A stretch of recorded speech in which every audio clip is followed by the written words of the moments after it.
UPSC का trend ये है कि कोई ट्रेंड नहीं। क्या मेंस में एंशिएंट इंडिया पढ़ना इंपॉर्टेंट नहीं है? तो कब चालू हुआ खेती, और जब खेती चालू हुई तो उससे क्या फर्क पड़ने लग गया? कि ऐसा नहीं कि आर्यंस पहला माइग्रेशन है, जो ओरिजिन ऑफ मैन है वो बेसिकली अफ्रीका से हुआ है। तो it is very very important कि जब हम ये 2000-4000 साल की कहानियों की बात कर रहे हैं तो then we should have some point of reference. क्या ये एंशिएंट कल्चर जो है क्या इसे रिस्टोर कर लेना चाहिए, इसी पे चले जाना चाहिए? हेलो बच्चों, और स्वागत है आपका पीडब्ल्यू ओनली आईएएस के यूट्यूब चैनल पे, और मैं हूं अभिषेक श्रीवास्तव।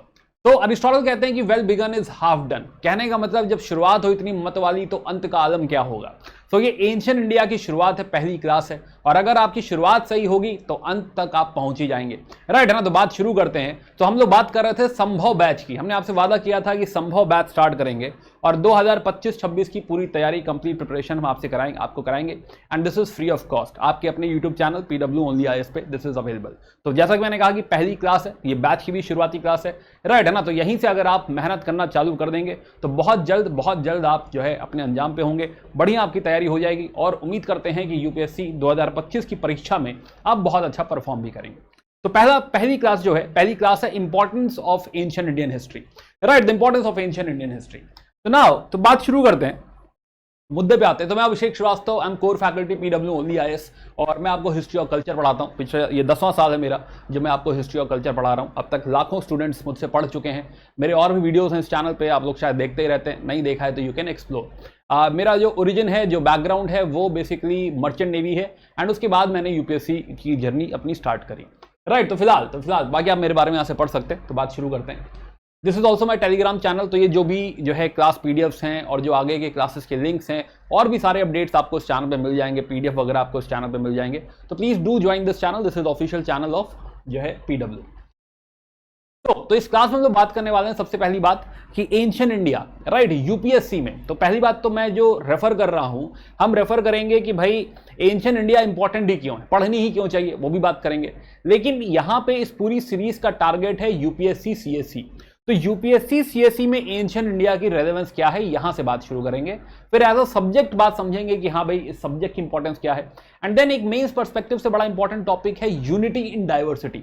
राइट, ऐसा आप सुनते भी कहते भी रहते हैं कि हम लोग नेशनलिज्म से ज्यादा यूनिटी इन डाइवर्सिटी में विश्वास रखते हैं।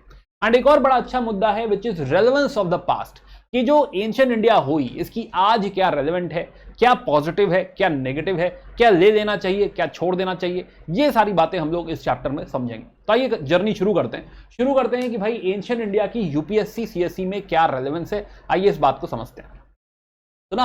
तो ये बेसिकली हिस्ट्री का ट्रेंड है पिछले जो है 6-7 सालों का, और इसमें अगर हम देखें तो यूपीएससी हिस्ट्री के सेगमेंट से थोड़ा अब धीरे धीरे सवाल कम कर रहा है। बट यूपीएससी का ट्रेंड ये है कि कोई ट्रेंड नहीं है। आज हमें लग रहा है कि हाँ ये ग्राफ थोड़ा नीचे की तरफ जा रहा है, इस साल 10 ही सवाल पूछे थे, लेकिन हाँ हो सकता है अगले साल वापस राइज करे। तो देखो ये तो हम नहीं कह सकते कि हाँ ऐसा कोई ट्रेंड एग्जिस्ट करता है कि अब कम हो जाएगा, 6 हो जाएगा, फिर यूपीएससी पूछेगा ही नहीं, तो सिलेबस में रखा क्यों है। राइट ना? तो हाँ, तो ये कहना गलत होगा। तो पहली बात, यूपीएससी हिस्ट्री को इंपॉर्टेंट मानता है, हमेशा पूछता रहा है, ये थोड़ा सा भी और आगे भी देखेंगे। अनदर थिंग इज, एक जो हमारा मिथ है कि मॉडर्न इंडिया बहुत इंपॉर्टेंट है, एंशिएंट मिडिवल उतना इंपॉर्टेंट नहीं है, ऐसा हम लोग मानते हैं। ऐसा बहुत सारे पुराने जो है मेंटोर्स कहते भी हैं। राइट है ना? आप बहुत पुराने वीडियो देखेंगे, 6-7 साल पुराना वीडियो देखेंगे तो उसमें भी आपको ऐसी बात मिलेगी कि मेडिवल तो स्किप ही कर दो और एंशिएंट इंडिया थोड़ा हल्का फुल्का देख लो। इतनी ही बात आपको सुनने को मिलेगी, जो कि आज के दौर में मिथ है।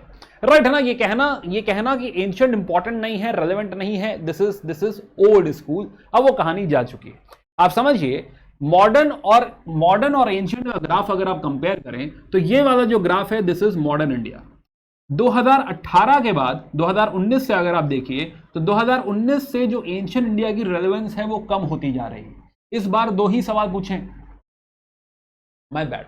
राइट, मॉडर्न इंडिया की जो रेलेवेंस है वो कम होती जा रही है। मॉडर्न इंडिया से इस बार 2 ही सवाल पूछे 2024 में, लेकिन एंशिएंट इंडिया क्या कर गया है, एंशिएंट मिडिवल कल्चर राइज कर गया है। राइट, 2019 में 12 सवाल, 11 सवाल, 12 सवाल। एंशिएंट मिडिवल और कल्चर से इस बार भी कुछ 8 सवाल थे, जो कि 100 में से 8 सवाल जो है अच्छा खासा नंबर है।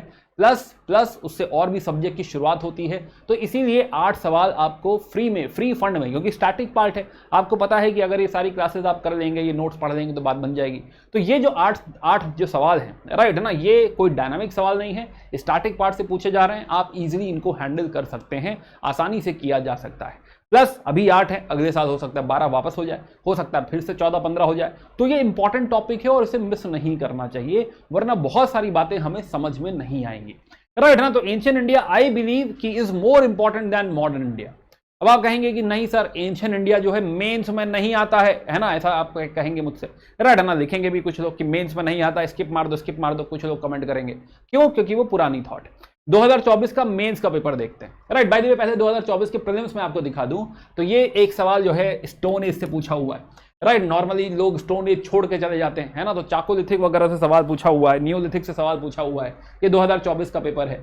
प्लस बुद्धिज्म वैसे भी हर साल आता है, फिर इस बार बुद्धिज्म पूछा हुआ है, राइट है ना। प्लस इस बार वैदिक लिटरेचर उपनिषद से सवाल पूछा है, एक इंडियन बुद्धिस्ट मॉन्क है जो है गुप्ता पीरियड के पास, उनके बारे में सवाल है।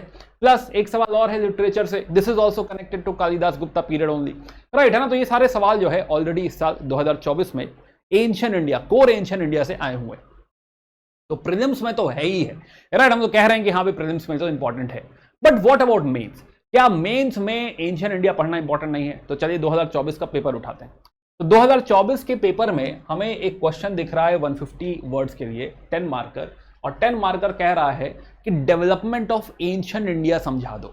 This is core ancient India question, this is not a culture question, right. पूरा एंशिएंट इंडिया का सवाल है कि ज्योग्राफिकल फैक्टर्स के ऊपर किस तरीके से एंशिएंट इंडिया का डेवलपमेंट हुआ है। यानी ज्योग्राफी, जैसा कि हेरोडोटस कहते हैं कि ज्योग्राफी और हिस्ट्री दोनों रिलेटेड हैं। जब आप ज्योग्राफी को पढ़ें तो हिस्ट्री के साथ पढ़ें, और जब आप हिस्ट्री पढ़ें तो ज्योग्राफी के साथ पढ़ें, तो दोनों चीजें रिलेटेड हैं। तो जब भी हिस्ट्री पढ़ना चाहिए तो वाया मैप्स पढ़ना चाहिए, राइट। टाइमलाइन और maps, these are the key to history, right है ना। तो यही सवाल उन्होंने पूछा कि ज्योग्राफी के बेस पे डेवलपमेंट ऑफ एंशिएंट इंडिया समझा दीजिए। This is core ancient India question, this is 2023 question, not 2024, 2023 question, right. Similarly Vedic society, this is again not culture. Vedic society पूछा है कि उसके मेन फीचर क्या है, रिलीजन वगैरह समझा दीजिए। तो वैदिक सोसाइटी एंड रिलीजन, राइट, ये पूछा है। और पूछा है कि हाँ, do you think some of the features are still prevailing in India, कि अभी भी ऐसे बहुत सारे फीचर्स हैं एंशिएंट इंडिया के जो आज भी भारत में एग्जिस्ट करते हैं, राइट है ना। देखिए कितनी बढ़िया बात पूछी है ना। तो बढ़िया सवाल है, दोनों ही बहुत अच्छे सवाल पूछे इन्होंने, राइट है ना। बहुत ही अंडरस्टैंडिंग पे सवाल पूछा है कि हाँ भाई पढ़ के आए हो, समझ के आए हो, कि ऐसे रट के आ गए हो, ऐसा सवाल इन लोगों ने पूछा हुआ है।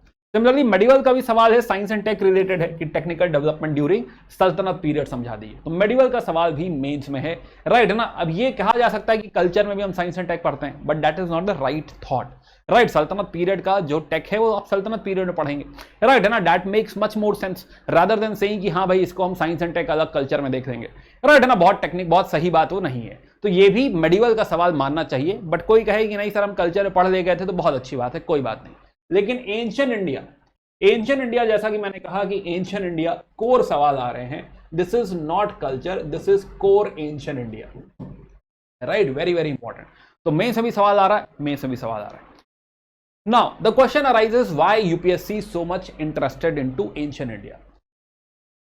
It's very important. जैसे आज का आप दौर समझिए, और वैसे कोई भी दौर अगर आप देखिए, तो आज के दौर में स्पेशली आप देखोगे कि जो फिलोसॉफिकल डेवलपमेंट है, या जो डिस्कशन चल रहा है आजकल न्यूज़पेपर्स में, न्यूज़ डिबेट में, यूट्यूब पॉडकास्ट में, आप देखेंगे कि बहुत सारा डिस्कशन हो रहा है रिलीजन के बेसिस पे, एंशिएंट इंडिया के बेसिस पे, कि हमारा उस समय डेवलपमेंट कितना हो गया था, कितना अच्छे हम लोग हुआ करते थे, पास्ट ग्लोरी पे। कुछ ग्लोरी पे वीडियोस हैं और कुछ ओवर ग्लोरिफिकेशन है, दोनों तरह का नरेटिव इस समय चल रहा है, right. And that is the reason it is very very important to understand हुआ क्या था, राइट है ना। क्या सही है, क्या गलत है, उन यूट्यूब वीडियोस या फिर व्हाट्सएप मैसेजेस को क्या सही मान के आगे बढ़ जाना है, नहीं, या सत्य की तलाश करनी है। तो सत्य की तलाश के लिए इट्स वेरी वेरी इंपॉर्टेंट कि भाई थोड़ा सा पीछे जाया जाए, समझा जाए कि हमारा ओरिजिन क्या है, राइट, पीछे क्या हुआ था, सोसाइटी का डेवलपमेंट किस तरह से हुआ है, धर्म का डेवलपमेंट किस तरीके से हुआ है, इकोनॉमी का डेवलपमेंट किस तरीके से हुआ है, ट्रेड का डेवलपमेंट किस तरीके से हुआ है। तो यूपीएससी चाहता है कि अब जो है सिविल सर्वेंट आए, ये सारी बातों को कम से कम थोड़ा जानता हुआ है, इसका विद्वान भले ना हो लेकिन उसको जानकारी हो, इतना कम से कम यूपीएससी आपसे इतना आकांक्षा रखता है, अपेक्षा रखता है और जो है एक्सपेक्ट करता है कि आप इतना जरूर पढ़ के आएंगे। तो दैट इज द रीजन कि यूपीएससी का झुकाव कहीं ना कहीं एंशिएंट इंडिया की तरफ बढ़ रहा है। यूपीएससी ने यह भी ऑब्जर्व किया होगा कि हाँ भाई ये थोड़ा ग्रे एरिया है ना, एक स्ट्रैटेजी चल रही है कि हाँ भाई एंशिएंट छोड़ दो, मेडिवल छोड़ दो, यानी कि यहां से सवाल पूछो, यहां पे बच्चा फंसेगा, राइट है ना। मॉडर्न सब पढ़ के आ रहे हैं, मॉडर्न बहुत डीप पढ़ के आ रहे हैं, तो धीरे धीरे मॉडर्न की रेलेवेंस वो कम कर रहा है। ये तो आसान हो गया है, तो डिकोड हो गया है, राइट है ना, चलो अब एंशिएंट इंडिया डिकोड करवाते हैं। तो कहीं ना कहीं यूपीएससी चाहता है कि आप इस पर ध्यान दें, अपना जो है गौर फरमाइए और जो है इसको ठीक से पढ़िए। तो खैर, तो यूपीएससी के जो रेलेवेंट है हमने ये बात स्टैब्लिश करी, राइट। एक 10 मार्कर्स क्वेश्चन और 15 मार्कर क्वेश्चन दोनों ही यूपीएससी ने इस साल पूछा हुआ है, राइट। 25 नंबर का एंशिएंट इंडिया पूछा हुआ है मेंस एग्जामिनेशन में, राइट है ना। तो पहली बात हमने स्टैब्लिश करी कि यूपीएससी चाहता है कि आप एंशिएंट इंडिया पढ़ें। नाउ हमारा टारगेट भी यूपीएससी ही है ना। तो अब इसमें एक बात और समझते हैं कि हम लोग जो पढ़ने वाले हैं, जो सीरीज हम लोग कर रहे हैं अभी, राइट, इसमें सोर्स क्या है ना, मैं क्या क्या चीज रेफर करने वाला हूं और आप क्या रेफर करेंगे, इन दोनों बातों पे थोड़ा ध्यान देते हैं, राइट है ना, कि हाँ आपको करना क्या है, ये वीडियोस के साथ आपको क्या करना है, let us understand that. Now sequence जो मैं फॉलो करूंगा, सीक्वेंस जैसे कि पहला चैप्टर जो मैं ले रहा हूं, this is RS. Sharma, right है ना। तो आर.एस. शर्मा से मैं जो है टारगेट करूंगा कि आर.एस. शर्मा क्योंकि बहुत अच्छी बुक लिखी गई है और इसमें क्या मिल जाता है, इसमें पूरी एंशिएंट इंडिया की स्टोरी मिल जाती है। तो this book is amazing with respect to story, story बहुत बढ़िया है, राइट, फैक्ट्स भी बहुत बढ़िया है, राइट है ना। तो हाँ, तो मैं टारगेट क्या करूंगा, मैं टारगेट करूंगा आर.एस. शर्मा। आर.एस. शर्मा जो है चैप्टर 1 चैप्टर 2 चैप्टर वाइज हम लोग पूरा जो है एंशिएंट इंडिया खत्म कर डालेंगे।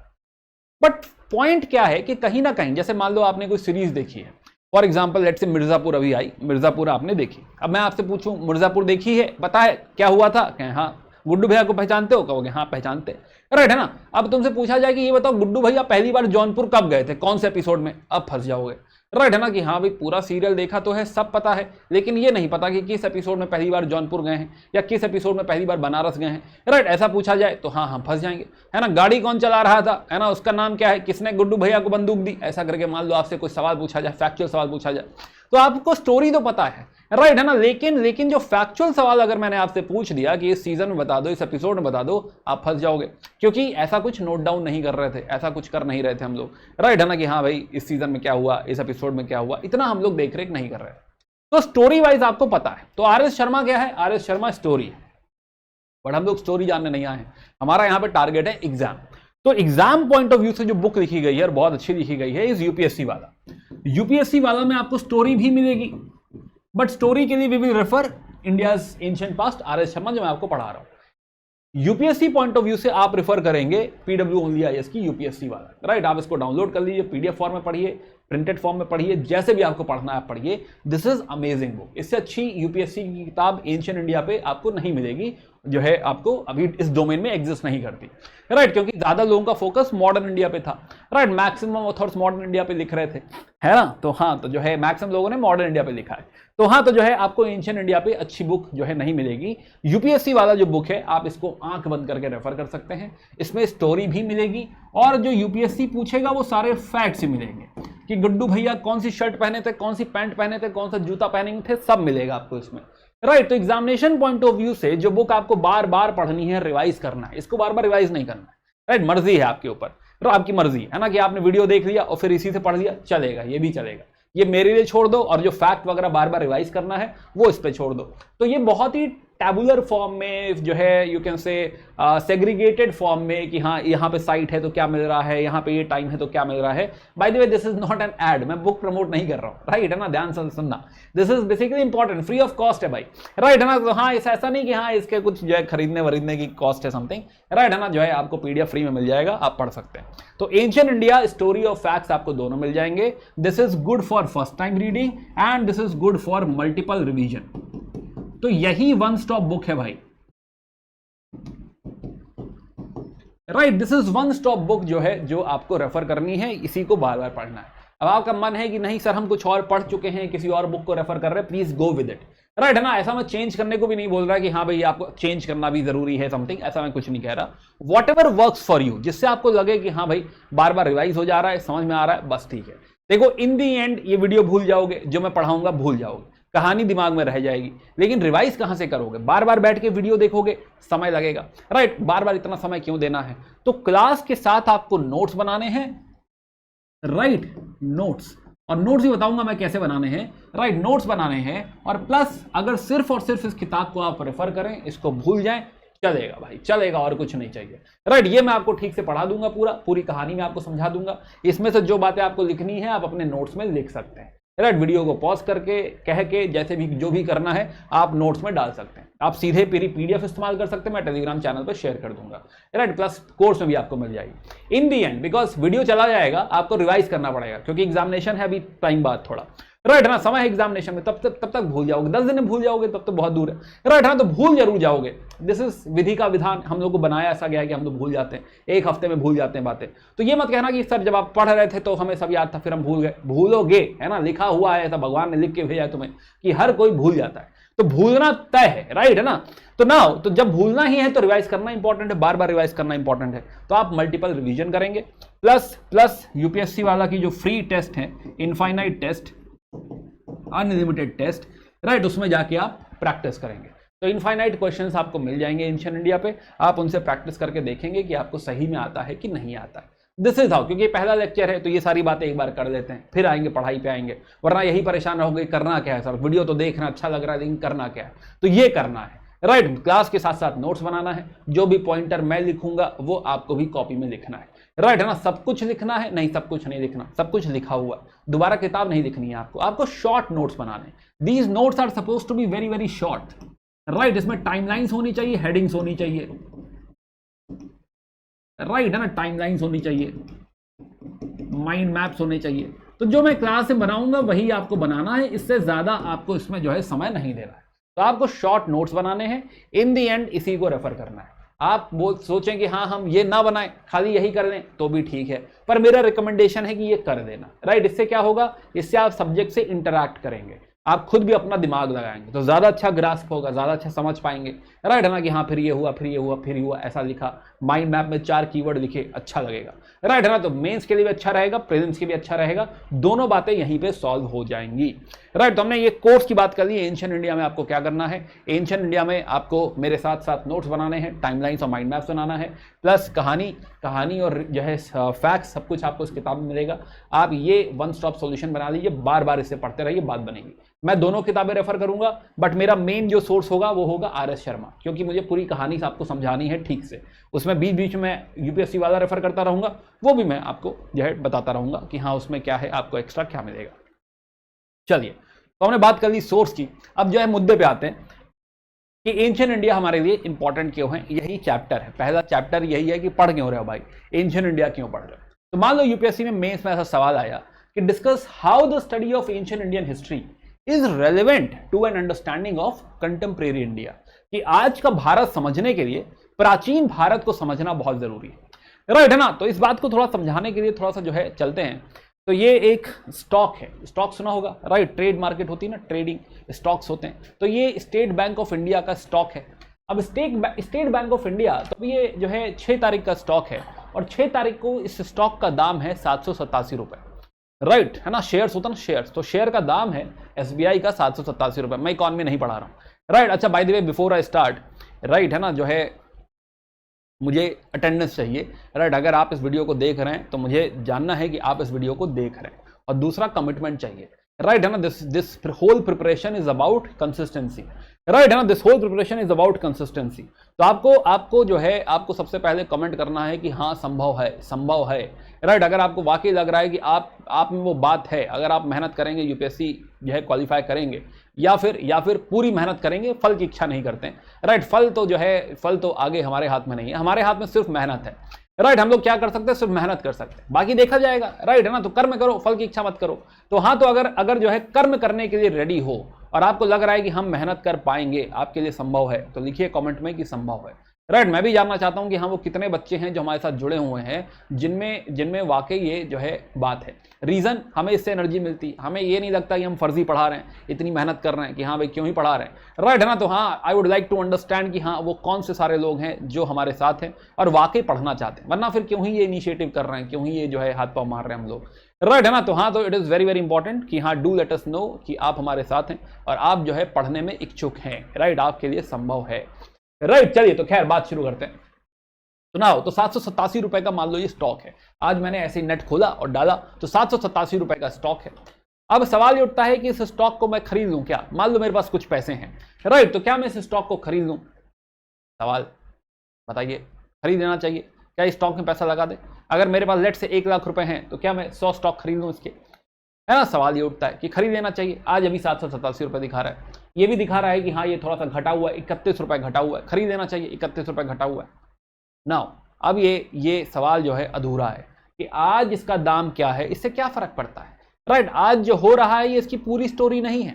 कंप्लीट स्टोरी के लिए हमें बोलना पड़ेगा हाई स्टोरी, मतलब हिस्ट्री देखनी पड़ेगी। तो अगर 1 महीने पीछे जाएं, 1 महीने का ग्राफ देखें तो फिर रियलाइज कि हाँ ये दाम जो है पिछले महीने 1 महीने के जो है अगर उससे देखा जाए तो उस हिसाब से इसका दाम जो है काफी नीचे है, खरीदा जा सकता है। तो 1 महीने की स्टोरी हमको बताती है, कहानी बताती है कि हाँ ये स्टॉक जो है खरीदा जा सकता है। This is first check point.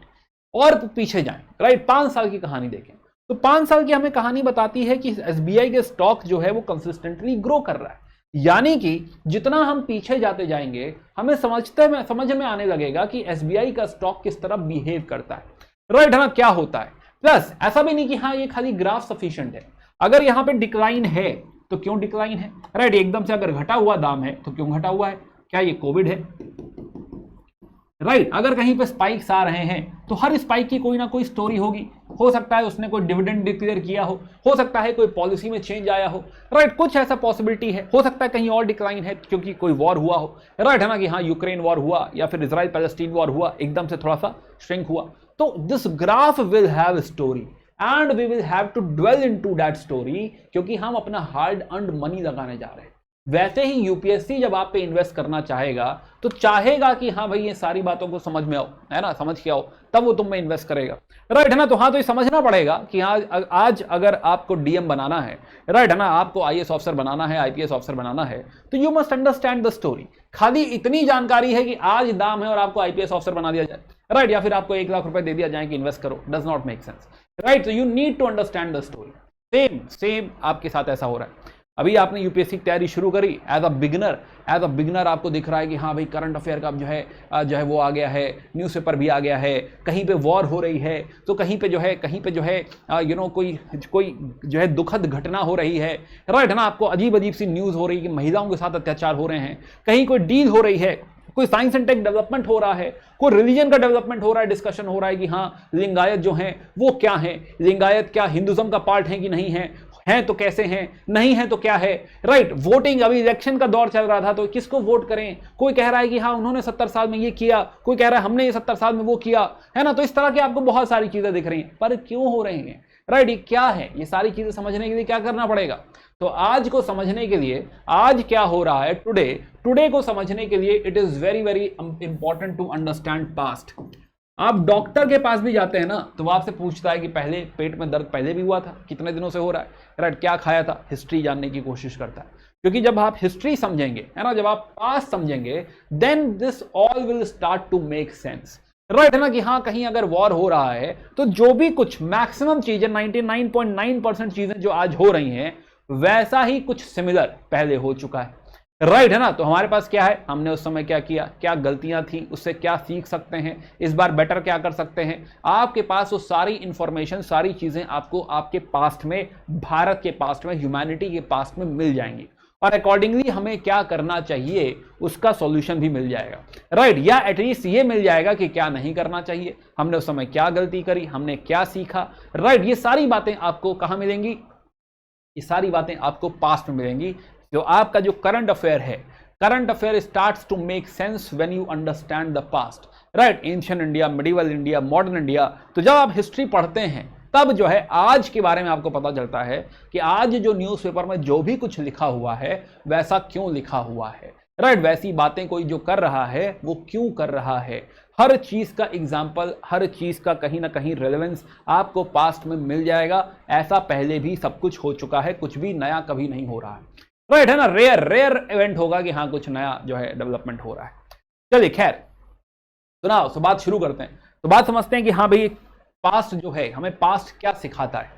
तो अगेन इस चैप्टर में हमें क्या है, थोड़ा सा भूमिका बांधनी है एंशिएंट इंडिया की, और एक इंपॉर्टेंट डिस्कशन है यूनिटी जो है इन डाइवर्सिटी, जो मेंस पॉइंट ऑफ व्यू से इंपॉर्टेंट है। तो पहले बात करते हैं कि हाँ भाई ये जो पास्ट है एंशिएंट इंडिया में पढ़ेंगे, तो एंशिएंट इंडिया में सबसे पहले हम समझेंगे अपना ओरिजिन, राइट। स्टोन एज की बात करेंगे, पाषाण काल की बात करेंगे, जब हमने फिगर आउट नहीं किया था कि हाँ भाई सिविलाइजेशन कैसा होता है, या फिर कहीं रह के एग्रीकल्चर कैसे करेंगे। एग्रीकल्चर नहीं आया था, एग्रीकल्चर आया भी था तो बहुत ही रूडिमेंट्री फॉर्म में था। तो सबसे पहले हम समझेंगे कि हाँ स्टोन एज क्या है, राइट है ना। What is stone age. Stone age में जो कल्चर था हमने कैसे फिगर आउट किया कि हाँ भाई जो है कहाँ रहना है, किस तरह के टूल्स हमें इस्तेमाल करने हैं, क्यों इस्तेमाल करने हैं। कभी हमने लैंग्वेज का डेवलपमेंट सीखा होगा, किया होगा। हमारी ईटिंग हैबिट्स क्या हैं, ईटिंग हैबिट्स। इनफैक्ट ये जो डांस और म्यूजिक है ये भी ऐसा नहीं है कि हाँ ये कोई मॉडर्न फेनोमेना है। डांस क्या है, डांस जब मन करे, जब अच्छा लगे, जब दिल खुश हो तो नाच लो, राइट है ना। तो डांस ऐसा जरूरी थोड़ा कि क्लासिकल डांस आता होगा तभी मैं डांस करूंगा, राइट है ना। शादी ब्याह में आप देखते हैं कि पापा लोग भले आता है नहीं आता है, लेकिन खुशी की बात है तो झूमने लगते हैं, बारात में डांस करने लगते हैं। जैसे भी जरूर थोड़ा उनको कोई स्टेप आता हो तभी वो डांस करेंगे, राइट। तो dance is about your soul feeling very happy, right, feeling like कि हाँ यार मजा आ गया है ना, ऐसा कुछ फील कर दे तो डांस होने लगता है। सेम म्यूजिक भी है, आत्मा की आवाज है, राइट है ना, कि हाँ गुनगुना सकते हो आप, जरूर थोड़ा बहुत गाना आता होगा तभी हो पाएगा। तो this all happened in stone age, right. ये सारी चीजें जो हैं कहीं ना कहीं डेवलप हो गई स्टोन एज में। अब वो डेफिनेटली उसका जो क्लासिकल वर्जन है, बेटर वर्जन है, वो धीरे धीरे रिफाइनमेंट आगे होता रहेगा, लेकिन ट्राइबल डांस नहीं होता क्या, राइट है ना। तो हाँ, तो ये सारी चीजें हम लोगों ने बहुत पहले कभी शुरू कर दी थी। सिमिलरली लैंग्वेज का डेवलपमेंट, लैंग्वेज स्टोन एज में ही हम लोग तब भी तो कुछ इशारे किया करते होंगे, भले लैंग्वेज प्रॉपर डेवलप ना हुई हो, बट हम बोलते होंगे मतलब इधर आओ, राइट है ना, ऐसा करके ऐसा करके कुछ बोल देते होंगे, तो जिससे इशारा कर देते होंगे, है ना, समझ में आ जाता होगा क्या बोल रहे हैं। फिर धीरे धीरे डेवलपमेंट होने लगा होगा कि हाँ भाषा बनने लगी होगी, शब्द की मीनिंग आने लगी होंगी, कुछ ऐसा डेवलपमेंट हुआ होगा, समझेंगे इन सब बातों को। तो first thing is stone age, जिनके जो हमारे सबसे पुराने कल्चर्स हैं, स्टोन एज के कल्चर्स हैं, जहां ये सब कुछ चालू हो चुका था, राइट है ना। और फिर हमने किसी दौर में स्टोन एज में ही हमने फिगर आउट किया कि हम लोग करेंगे डोमेस्टिकेशन ऑफ एनिमल, जानवर पालेंगे, स्टॉक रेजिंग। उससे और आगे बढ़े तो हम लोगों ने एग्रीकल्चर चालू किया होगा।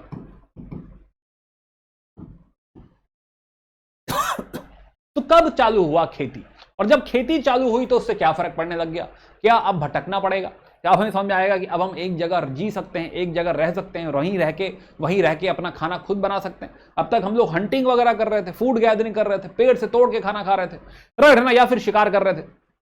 तो यही दो मेन जो है मेथड हुआ करते थे, फूड गैदरिंग और हंटिंग। लेकिन फिर हमने फिगर आउट किया एग्रीकल्चर। जब एग्रीकल्चर फिगर आउट किया तब हमें पता चला कि हाँ भाई गांव बसाए जा सकते हैं, राइट, रूरल गांव में रहने लग गए हम लोग, एक साथ रहने लग गए।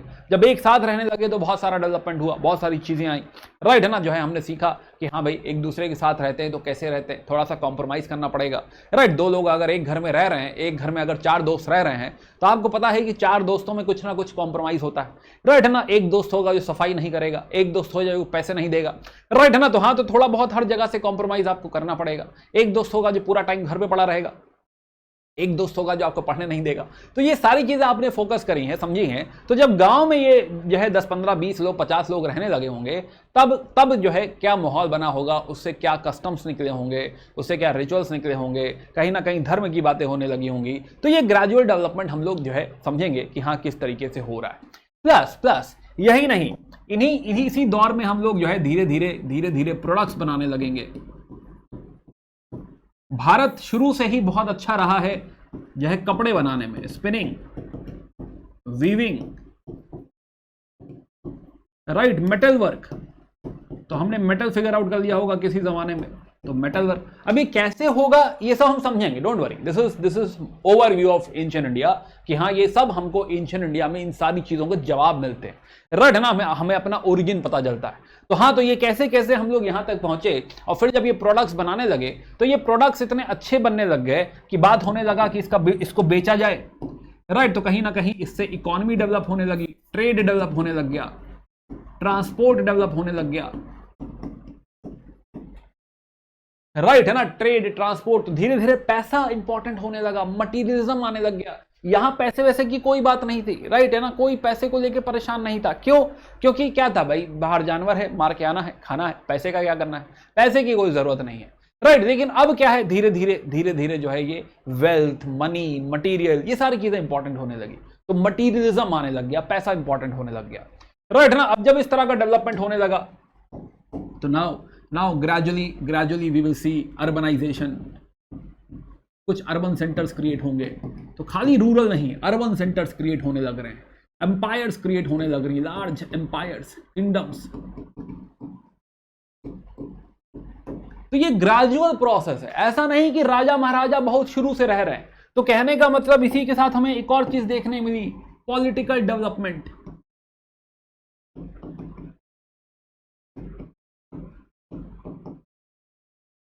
राइट है ना, कि हाँ इकोनॉमी किस तरह से डेवलप हो रही है, technically this is development of economy, development of polity, and ये साथ रहते रहते एक और जो डेवलपमेंट हो रहा है इस डेवलपमेंट ऑफ सोसाइटी। अब सोसाइटी में एक जो बहुत इंपॉर्टेंट फैक्टर है, ये सब तो है ही है, लेकिन एक जो बहुत बड़ा बहुत इंपॉर्टेंट फैक्टर है वो है रिलीजन, हमारे कस्टम्स, धर्म का डेवलपमेंट होने लगा, राइट। तो बहुत सारे धर्म आने लगे, हमने कैसे चूज किया, क्या डिसाइड किया, किस तरह से हमारी प्रैक्टिसेस चेंज होने लग गई, पहले हमारी मान्यताएं क्या थी, बाद में हमारी मान्यताएं क्या थी। सोसाइटी में एक और जो बहुत इंपॉर्टेंट एलिमेंट है वो है वर्ण सिस्टम। ये कब आया, कैसे डेवलप हुआ, क्या थॉट प्रोसेस है इसके पीछे, राइट है ना। अगर कोई कहे कि हम ब्राह्मण हैं, कोई क्षत्रिय है, कोई वैश्य है, कोई शूद्र है, इसका मतलब क्या होता है, ये कहां से ओरिजिन ही कैसे हुआ, ये बात आई ही कैसे। और सबसे इंपॉर्टेंट बात ही जो कास्ट सिस्टम वगैरह जो है, वर्ण सिस्टम से फिर कास्ट सिस्टम आ रहा है, तो जो कास्ट सिस्टम डेवलप हो रहा है इसमें हायरार्की कैसे आ गई, कोई ऊंच जात कोई नीच जात, ऐसा कैसे होने लग गया, राइट है ना। तो ये सब बातें कहां से आ रही हैं, वी नीड टू अंडरस्टैंड। वरना आप सोसाइटी में अगेन जैसे आज एकदम से हम प्रकट हो और हमें ये सब ना पता हो, will not be able to relate कि लोग कैसी बातें कर रहे हैं, राइट है ना, कि हाँ ये अनटचेबिलिटी क्या है, क्यों है, ये कहां से आए अनटचेबल्स, कौन है ये untouchables, right. Then it is very important to understand all this, otherwise आप रिलेट नहीं कर पाएंगे, आप एक अच्छे ऑफिसर नहीं बन पाएंगे, राइट। बहुत सारी चीजें आपको इर्रेलेवेंट लगने लगेंगी।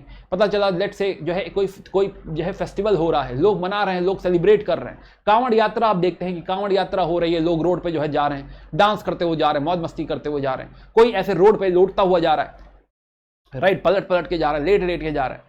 अगर आपको ये सब नहीं समझ में आता है तो इन दैट केस आपको मीनिंगलेस लगेगा, आपको लगेगा ये आदमी ऐसा क्यों कर रहा है, राइट, ये क्यों लेट लेट के जा रहा है। ये तो लॉ एंड ऑर्डर का इशू है कि हाँ भाई रोड पे जो है पूरे ट्रक जा रहे हैं कांवड़ यात्रा के, और उसमें जो है डांस हो रहा है, म्यूजिक बज रहा है, राइट है ना, लोग सेलिब्रेट करते हुए जा रहे हैं। तो आपको अगर ये समझ में नहीं आता है तो आपको इररिलेवेंट लगने लगेगा, आपको लगने लगेगा कि ये लोग तो जो है ट्रैफिक जाम कर रहे हैं, ऐसा कैसे, क्यों अलाउ करें, क्या ये वाकई इंपॉर्टेंट है, क्या इसे करना चाहिए, ये सवाल है, राइट है ना, कि क्या ये होने देना चाहिए। होली के दिन सब एक दूसरे को रंग मल रहे हैं, राइट, एकदम गंदे हो रहे हैं, कपड़े गंदे कर दिए, राइट है ना। तो हाँ, तो ये क्या सही हो रहा है, गलत हो रहा है, ये सब चीजें आपको तब समझ में आएंगी जब आप ये कस्टम्स रियलाइज करेंगे। एंड वेरी इंपॉर्टेंट कि हाँ ये जो यूपीएससी की तैयारी है ये बहुत मैकेनिकल तरीके से नहीं करनी होती। यूपीएससी अगर कहा जाता है कि इट कैन आस्क ऑल और एवरीथिंग अंडर द सन, कुछ भी पूछ सकता है, उसका कारण यह है कि कल को जब आप एक डीएम बनेंगे, एक एसडीएम बनेंगे, एक आईएएस ऑफिसर बनेंगे, आप आईपीएस ऑफिसर बनेंगे, तो आपको कुछ भी फेस करना पड़ सकता है, राइट। तो you should be ready for it. आपको लाइफ के सारे एस्पेक्ट पता होने चाहिए, चाहे वो सोशल एस्पेक्ट हो, इकोनॉमी एस्पेक्ट हो, पॉलिटिकल एस्पेक्ट हो, साइंस एंड टेक हो, कुछ भी हो, डिजास्टर हो, everything you should be prepared for, right. तो उसकी बेस अंडरस्टैंडिंग होनी चाहिए, राइट। इसीलिए आपको क्या दिया गया है, इसीलिए आपको पुश किया गया है कि हाँ भाई सब पढ़ के आओ, जान कर आओ, ताकि आप रिलेट करो। ये मत कहो कि सब मीनिंगलेस है, ये मत जो है समझो कि हाँ ये ट्रैफिक इशू है, राइट, ये सब नहीं होने देंगे, रोक देंगे, ट्रैफिक जाम होता है इनकी वजह से, नहीं। देन यू विल रियलाइज कि हाँ भाई इसकी इंपॉर्टेंस क्या है। कहीं ना कहीं जो हमारे सारे कस्टम्स हैं, जैसे रक्षाबंधन, जैसे जो है छठ पूजा, जैसे कि दिवाली, होली, ये सब क्या है, ये कहीं ना कहीं हमारे कम्युनिटी फंक्शंस हैं, कम्युनिटी बॉन्डिंग की बात करते हैं। राखी क्या है, राखी हमारे एक पर्टिकुलर रिलेशनशिप को जो है एकदम जो है यू कैन से उजागर करता है, we feel proud of it. तो हाँ, तो साल में एक दिन ऐसा है या 2 दिन ऐसे हैं जो भाई बहन के रिश्ते को सेलिब्रेट करते हैं, जैसे भैया दूज, जैसे कि राखी, कि हाँ भाई बहन एकदम से फील करेंगे हम भाई बहन। शायद आप साल भर बिजी रहें, राइट, शायद आप साल भर बहुत ज्यादा अपनी बहन को या भाई को टाइम ना दे पाते हो, लेकिन एक दिन आप कम से कम या 2 दिन आप कम से कम साल में निकालेंगे अपनी बहन के लिए। सिमिलरली जो है, सिमिलरली करवा चौथ, करवा चौथ कि हाँ भाई हस्बैंड वाइफ ठीक है, रोज बहुत बातें नहीं हो पाती, बहुत डिस्कशन नहीं हो पाता, पति बिजी है या वाइफ बिजी है आजकल, लेकिन कम से कम एक दिन साल में इस रिलेशनशिप को सेलिब्रेट किया जाए, राइट, एक दूसरे के लिए कुछ किया जाए, वक्त निकाला जाए, right. That is the reason कि हाँ हमारे कस्टम्स में, हमारे रिलीजन में या हमारे, and same for the other religions as well, I am not saying कि हाँ दूसरे धर्मों में ऐसा नहीं है, सारे धर्मों में ऑलमोस्ट आपको सिमिलर बातें दिखाई देंगी। बट अभी फिलहाल हम जो है बात कर रहे हैं, अगर लेट्स से हिंदू रिलीजन की बात कर रहे हैं, ब्राह्मणिज्म की बात कर रहे हैं, तो देन वी मस्ट अंडरस्टैंड, जैसे छठ पूजा है कि माँ बेटे के रिलेशनशिप को, कि हाँ बेटा फील करे कि हाँ भाई माँ जो है माँ मेरे लिए व्रत रख रही है, ऐसा ऐसा कर रही है, माँ जो है वो बच्चे के लिए जो है कामना कर रही है कि हाँ वो सक्सेसफुल रहे, हेल्दी रहे, अच्छा रहे, राइट। और भी ऐसे तीज वगैरह जो है फेस्टिवल्स हैं, तो यू विल रियलाइज कि हाँ इनकी मीनिंग है, राइट, है ना। ये हमारे रिलेशंस को, जैसे दिवाली और होली की अगर हम बात करें तो हाँ वही जो है, होली बुरा ना मानो, होली है का मतलब क्या है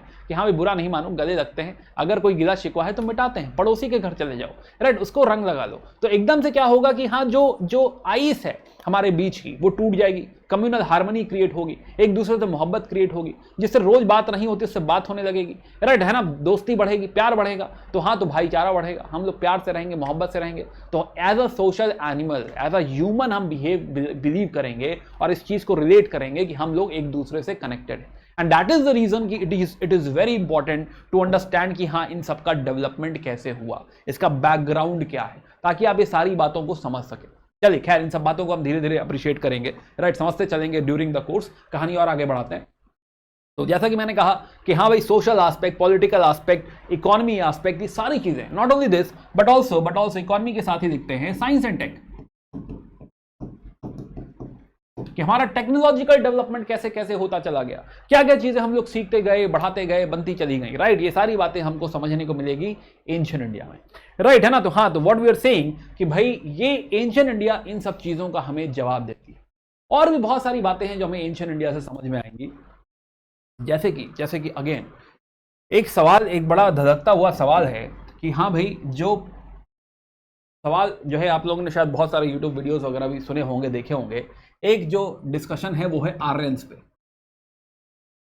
राइट, है ना, आर्यंस। तो आर्यंस का जो ओरिजिन है या migration, there are multiple theory on this, right. अब देखिए इसमें देखिए कमेंट्स में आएगा कि हाँ भाई जो है सर आर्यंस तो इंडियन ही थे, कोई माइग्रेशन नहीं हुआ है, आर्यन इन्वेजन थ्योरी गलत है।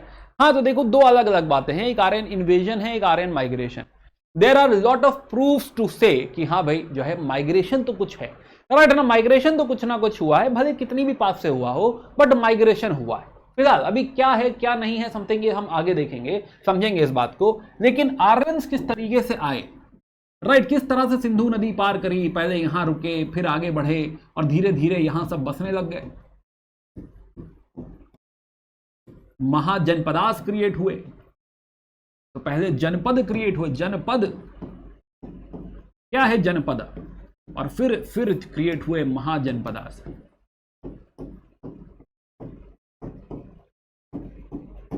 महाजनपदास। तो कहीं ना कहीं जो हम बात करते हैं कि there is unity in diversity, तो एंशिएंट इंडिया कहीं ना कहीं हमें दिखाता है कि हाँ भाई हम सारे लोग क्या है, यूनाइटेड हैं, कहीं ना कहीं एक ही ओरिजिन, एक ही साथ आ रहे हैं। फॉर एग्जाम्पल अगेन, अब यूनिटी इन डाइवर्सिटी पे वापस आएंगे, तो एक जो माना जाता है कि हाँ भाई आर्यंस माइग्रेशन हुआ है, और दूसरा जो माना गया है कि पहले से जो लोग रहते थे इंडिया में, जिनको इक्वेट किया गया है कि हाँ जो साउथ इंडियन कल्चर है इट इज द्रविडियन कल्चर।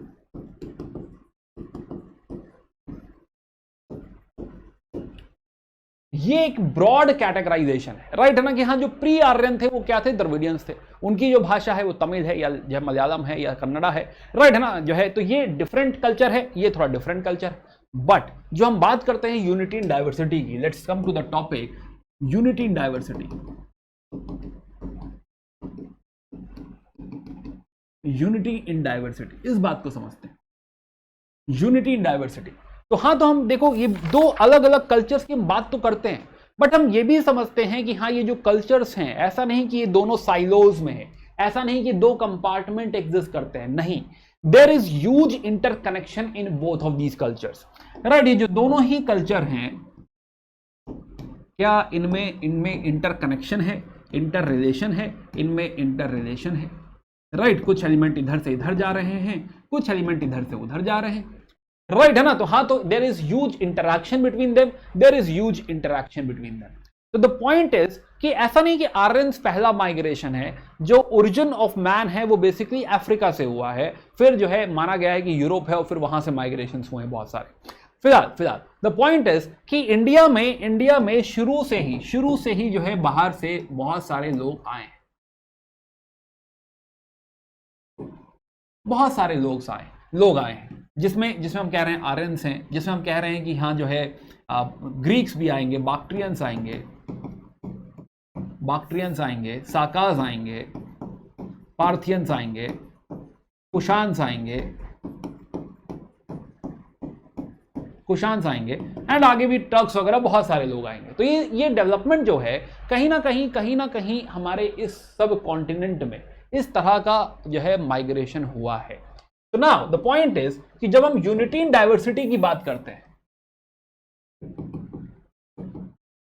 कि हाँ भाई डाइवर्सिटी है, but what we observe is intermingling, ये सब लिखना है, इंटरमिंगलिंग ऑफ कल्चर्स,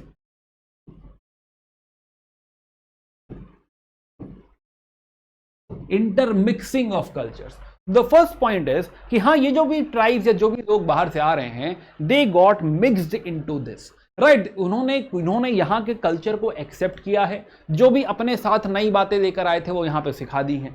तो कल्चर का एनरिचमेंट भी हुआ है और इंटरमिक्सिंग भी हुई है, और वो इतनी ज्यादा कॉन्स्पिकुअस है, इतना ज्यादा इंटरमिक्सिंग है कि अब जो है आज के दौर में इसको अलग करके देखना भी पॉसिबल नहीं है, राइट। तो हमें डाइवर्सिटी भी दिखाई देगी लोगों में, कल्चर्स में, बट उसमें यूनिटी भी दिखाई देगी। तो हमें क्या दिखाई दे रहा है कि there are lot of separate cultures, but वो आपस में इंटरमिंगल्ड हैं। जो भी ट्राइब्स वगैरह आ रही हैं, बहुत सारी जो ट्राइब्स आ रही हैं वो आपस में मिक्स हो गई हैं। This is the first point,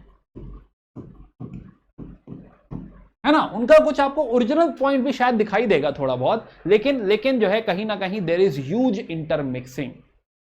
तो द फर्स्ट पॉइंट इज कि हाँ जो बाहर से जो बहुत सारे लोग आए, this is like they are intermingled and there is mixing of culture, right. Next what we observe is development of religion, right. अब तीन मेन रिलीजन अगर हम समझें, तीन मेन रिलीजन, तो एक रिलीजन जो माना गया है दैट इज ब्राह्मणिज्म, और फिर इसी में बहुत सारा डेवलपमेंट है, शैविज्म है, वैष्णविज्म है, शक्तिज्म है। दूसरा जो इंपॉर्टेंट है वो है बुद्धिज्म, तीसरा जैनिज्म, राइट। तो ब्राह्मणिज्म, बुद्धिज्म, जैनिज्म, ये तीन धर्म। अब ये तीन धर्म जो हैं, पहली बात तो क्या है ओरिजिनल धर्म, this is a separate discussion, but the point is कि कहीं ना कहीं ये जो धर्म का ओरिजिन है, राइट। तो ब्राह्मणिज्म जो है आर्यंस के साथ ही आया, डेवलप हुआ, बट इस कोर में you will find there is development of Buddhism, there is development of Jainism, right, है ना। आप कह सकते हैं बिहार से शुरू हुआ ये डेवलपमेंट, मगध से शुरू हुआ डेवलपमेंट, और फिर क्या हुआ, ये जो डेवलपमेंट है, ये जो कल्चर है, राइट, ये कल्चर फ्लो हुआ। तो ये कल्चर फ्लो होके फिर बाकी भारत में इसी इंटरमिक्सिंग का पार्ट बना, तो बाकी भारत में भी जाएगा, नीचे भी जैनिज्म, बुद्धिज्म, ब्राह्मणिज्म पहुंचेगा। तो ये जो आइडिया है रिलीजन का, ये कहीं ना कहीं हम सबको मिक्स कर देगा, यस, राइट। तो रिलीजन में भी हमको क्या दिखाई दे रही है, यूनिटी दिखाई दे रही है। Again there are diverse religion, there are diverse thought processes, उससे भी और ज्यादा सेक्ट्स क्रिएट होंगे, बहुत सारे सेक्ट्स क्रिएट होंगे, राइट, है ना। तो इससे मल्टीपल सेक्ट्स निकलेंगे, मल्टीपल ब्रांचेस निकलेंगी, but overall you will find कि there is unity in India. तो रिलीजन के बेसिस पे, प्रैक्टिसेस के बेसिस पे भी आप कह सकते हैं कि हाँ भाई डाइवर्सिटी तो है, but still there is unity in India. Another thing what we find is कि जो इंडियन सब कॉन्टिनेंट है, राइट, ये जो पार्ट आप देख रहे हैं जो इंडियन सब कॉन्टिनेंट है, इसको एक ज्योग्राफिकल यूनिट की तरह आप देख सकते हैं। एंशिएंट इंडिया में आपको क्या दिखाई देगा कि ज्योग्राफिकली इट इज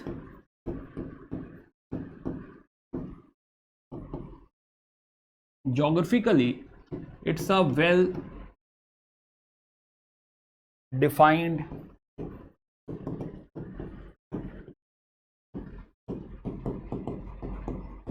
सब कॉन्टिनेंट। नाउ इस बात को थोड़ा समझते हैं कि ज्योग्राफिकली क्या है। ज्योग्राफिकली ये जो एरिया है ये क्या हो गया है, ये एरिया थोड़ा आइसोलेट हो गया है। इधर से हिमालयस और फिर नीचे समुद्र।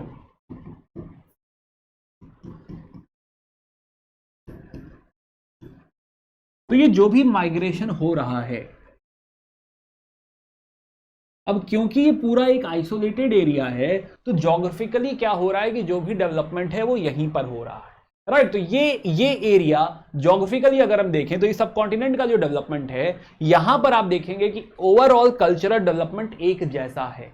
तो इस तरह भी यूनिटी इन डाइवर्सिटी आपको इसमें दिखाई देगी, इस तरह भी आपको यूनिटी इन डाइवर्सिटी दिखाई देगी। अब फॉर एग्जांपल इसी बात को थोड़ा सा और अगर हम जो है तथ्य दें इसके ऊपर, थोड़ा सा और जो है पॉइंट्स ऐड करें, तो रियलाइज कि हाँ ये जो जनपद महाजनपद की हम बात कर रहे थे, तो ये जो एरिया है this will be called as Aryavarta. Aryavart कहा गया है, राइट है ना, आर्यवर्त। और इसी आर्यवर्त में से धीरे धीरे बात उठी है कि ये क्या है, दिस इज भारतवर्ष। भारतवर्ष कहा है हमने इसको। तो ये जो ज्योग्राफिकल यूनिट है इसे भारतवर्ष कहा गया है, भारतवर्ष। भारत, अब सवाल उठता है कि भारत कहां से आ गया, ये नाम कहां से आ गया, राइट, भारत। तो भारत जो है एक ट्राइब हुआ करती थी, तो one of the most important tribe was Bharat. इसी ट्राइब के नाम पर इस देश का नाम क्या पड़ रहा है, भारतवर्ष पड़ रहा है, कि ऐसा देश जहां पे भारत ट्राइब रहा करती थी, भारत। ये जो भारत ट्राइब है इसका जिक्र आपको ऋग्वेद में मिलेगा, इसका जिक्र आपको महाभारत में मिलेगा, राइट है ना, कि हाँ भारत ट्राइब के वंशज हैं, ऐसा आपको महाभारत में देखने को मिलेगा। सुनाओ, तो यहां पे हमें क्या समझ में आ रहा है कि भाई ये भारतवर्ष जो है ये इस पूरे सब कॉन्टिनेंट को ही क्या कह दिया गया है, भारत कह दिया गया है।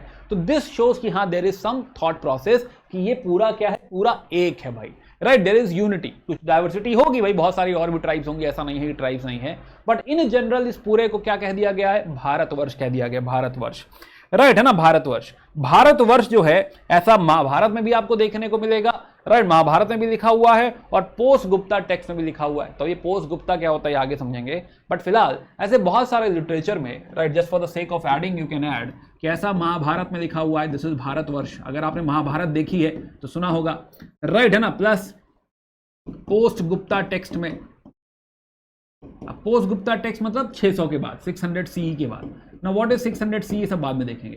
तो पोस्ट गुप्ता टेक्स्ट में भी ऐसा देखने को मिलता है, तो भारतवर्ष कहा गया है। अगेन क्या है ये, यूनिटी इन डाइवर्सिटी है, राइट। प्लस यहां पे जो लोग रहते हैं, है ना, लोगों को क्या कहा गया है, लोगों को कहा गया है, इसी टेक्स्ट में लोगों को कहा गया है कि ये जो लोग यहां पे रहते हैं वो है भारतीय, भारतीय। तो पूरे भारत का जो है जो नाम आ रहा है वो ये नहीं है कि हाँ खाली आर्यवर्त इलाका है, नॉर्थ इंडिया है, नहीं, पूरे भारतवर्ष को जो है एक यूनिट की तरह देखा जा रहा है। पूरे भारतवर्ष की यहाँ पे बात हो रही है। जो लोग यहाँ पे रहते हैं वो कौन है, वो भारतीय हैं, राइट। यानी कि ये ऐसा नेशनलिज्म या हम एक देश को बिलोंग करते हैं, ये थॉट प्रोसेस हमें लगता है कि बहुत नया है, राइट है ना, कि हाँ ये थॉट प्रोसेस पहले नहीं रहा होगा, नहीं, लेकिन ये थॉट प्रोसेस पुराना है। हम पहले से ही मानते हैं कि हम भारत को बिलोंग करते हैं, हम भारतीय हैं, भारतीय, राइट है ना, हिंदी है, हम वतन है, हिंदुस्तान हमारा, राइट है ना, तो हाँ तो हम भारतीय हैं। ये थॉट भी काफी पुराना है, ऐसा नहीं कि मॉडर्न इंडिया में इस कविता के बाद जो है ऐसा माना जाने लगा, पहले से ये बात मानी जाती है। दूसरा एक और वर्ड आता है हिंदू, राइट, हिंदू। हिंदू जो वर्ड है, व्हाट इज हिंदू, तो हिंदू वर्ड जो है, हिंदू बेसिकली, तो यहां पे सिंधु नदी है, सिंधु नदी, राइट, सिंधु। तो हिंदू वर्ड जो है वो बेसिकली सिंधु नदी से आ रहा है, जो इंडस रिवर है, इंडस, सिंधु, तो ये पहली बात, ये जो बात यहां पे ईरानियन जो थे, राइट है ना, यहां पे ईरानियंस जो थे, ईरान, तो इन्होंने सबसे पहले ये चीज इस्तेमाल करी। तो इनके इंस्क्रिप्शन में, अब वो भी 5th 6th century BCE। Now before we go ahead, एक बार ये BCE और CE को एक बार क्लियर कर देते हैं, right. What is BCE and what is CE, है ना। अगर ये कंफ्यूजन आपको है तो let us clear this as well, फिर वापस आते हैं डिस्कशन पे। तो नाउ, तो हिस्ट्री में it is very very important कि आप कोई पॉइंट ऑफ रेफरेंस लें, कि उस पॉइंट से हम लोग मानते हैं। जैसे कि मैं आपसे कहूं कि आप मैच्योर कब हो गए थे, सोचिए इस बारे में, कब से आप कहेंगे कि आप मैच्योर हो गए थे। तो आप कहेंगे कि सर हम जब 10वीं क्लास में थे तब से हमको लग रहा है कि हम मैच्योर हो गए थे, हमको वो बात याद आ रही है, राइट। या फिर कोई कहेगा सर जब कॉलेज में गए तब हमको लग रहा है कि तब से हम थोड़ा मैच्योर हो गए, घर से निकले हैं तो थोड़ा सा मैच्योरिटी फील होने लग रही है, राइट है ना। कोई कुछ और भी कह सकता है। तो again you have a point of reference. या मैं अगर आपकी लाइफ के बारे में पूछूं कि मुझे अपनी लाइफ के बारे में बताओ, तो आप ऐसे बताएंगे कि हाँ सर जो है क्लास 6 to 10th के बीच में ऐसा ऐसा हुआ था, 10वीं में ऐसा हुआ था, 11वीं 12वीं में ऐसा हुआ था, एंड जो है उसके बाद कॉलेज ड्यूरेशन जो है उसमें ऐसा चल रहा है। तो आपके उसमें क्या है कि ऐसे बहुत सारे रेफरेंसेस हैं। तो it is very very important कि जब हम ये 2000-4000 साल की कहानियों की बात कर रहे हैं तो then we should have some point of reference, कि इस साल से इतना पहले, इस साल से इतना बाद। तो पॉइंट ऑफ रेफरेंस क्या है कि यूरोपियन जो है कॉन्टेक्स्ट है कि हमने जीरो जो माना है, कहीं पे तो जीरो लेना पड़ेगा, तो जो जीरो माना है हमने वो है birth of Christ, birth of Christ. और बर्थ ऑफ क्राइस्ट के बाद का जो समय है, जैसे 100 साल बाद, राइट है ना, तो 1 2 3 4 इतने ईयर्स, तो 100 ईयर्स, तो यहां पे इस समय को कहा जाता है एडी। तो जब हम कोई भी ईयर इसके बाद लिखते हैं तो हम लिखते हैं एडी, राइट। एडी बोले तो anno domini, in the era of Christ होता है इसका मतलब, एनो डोमिनी, राइट है ना। तो हाँ, तो इन द एरा ऑफ क्राइस्ट, तो मतलब 100 एडी का मतलब ये हो गया 100 साल बाद क्राइस्ट के जन्म के। 200 एडी का मतलब हो गया 200 साल बाद क्राइस्ट के जन्म के, राइट। 500 एडी का मतलब हो गया क्राइस्ट की जन्म के 500 साल बाद। तो जीसस क्राइस्ट की बर्थ से इसको रिलेट किया गया है। अब यही अगर पुरानी बात है, इससे भी पुरानी बात, राइट है ना, तो हाँ, तो जो है 100 साल पहले, क्राइस्ट से पहले 100 साल, तो ये क्या होगा, इसको कहा गया है BC, बिफोर क्राइस्ट, राइट। तो 100 BC, 200 BC यानी क्राइस्ट से 200 साल पहले, 500 BC, 1000 BC, 10,000 BC, तो ये क्या है, क्राइस्ट से उतना साल पहले। तो ये एक फ्रेम ऑफ रेफरेंस हमने यहां पे मान लिया है, और इसके आगे पीछे AD और CE होता है। ये बहुत बेसिक है, बट बहुत लोगों को नहीं पता होता, तो एक बार डिस्कस कर लेते हैं। Similarly later historian, recent historians ने कहा कि भाई ये बताइए, हिस्ट्री जो है वो सेकुलर सब्जेक्ट है, इसको क्राइस्ट के जन्म से जो है डिस्कस करना ठीक नहीं है। तो ये AD और BC जो है ये बड़ा रिलीजियस कनोटेशन है, अच्छा नहीं लग रहा है, तो इसको थोड़ा सेकुलर कनोटेशन में चेंज करना होगा। तो यहाँ पे चेंज आया। इन्होंने कहा कि भाई ठीक है, अभी जो दौर चल रहा है, जैसे आज क्या है, आज अभी चल रहा है 2024 AD चल रहा है, राइट। तो उन्होंने कहा इसको AD मत कहो, ये आज का दौर है, तो ये जो दौर है इसको कहो कॉमन एरा, इसको कहो CE। तो AD की जगह हम लोग क्या लिखने लग गए, हम लिखने लगे 100 CE, 200 CE, 500 CE, तो ये हो गया 2024 CE, राइट। सिमिलरली इससे पीछे क्या होगा, तो इससे पीछे थोड़ा आसान है, बिफोर कॉमन एरा, तो क्या हो गया BCE। तो यही 200 BC से क्या हो गया, 200 BCE, 100 BC से क्या हो गया, ये 100 BCE, राइट। 500 BC से क्या हो गया, 500 BCE, समझिए क्या हो गया। तो ये CE और BCE हम लोग यूज करते हैं, कई जगह AD यूज किया गया है, इट्स ओके, जो भी यूज किया गया हो, समझ लीजिएगा कि क्या कहना चाह रहा है। चलिए अब वापस आते हैं तो थोड़ा रिलेट होगा। तो 5th to 6th century BC मतलब 500-600 BCE में, क्राइस्ट के जन्म से 500-600 साल पहले जो ईरानियन इंस्क्रिप्शन थे, तो ईरानियों ने पहली बार हमको क्या कहा, ईरानियों ने पहली बार हमको कहा हिंदू। तो ये जो वर्ड है हिंदू, ये पहली बार ईरानियों ने यूज किया अपने इंस्क्रिप्शन में। अब ऐसा क्यों कह रहे हैं, ये हिंदू वर्ड जो इस्तेमाल कर रहे हैं, ये सिंधु पे जो लोग रह रहे हैं इस डिस्ट्रिक्ट के लिए ये हिंदू वर्ड इस्तेमाल कर रहे हैं।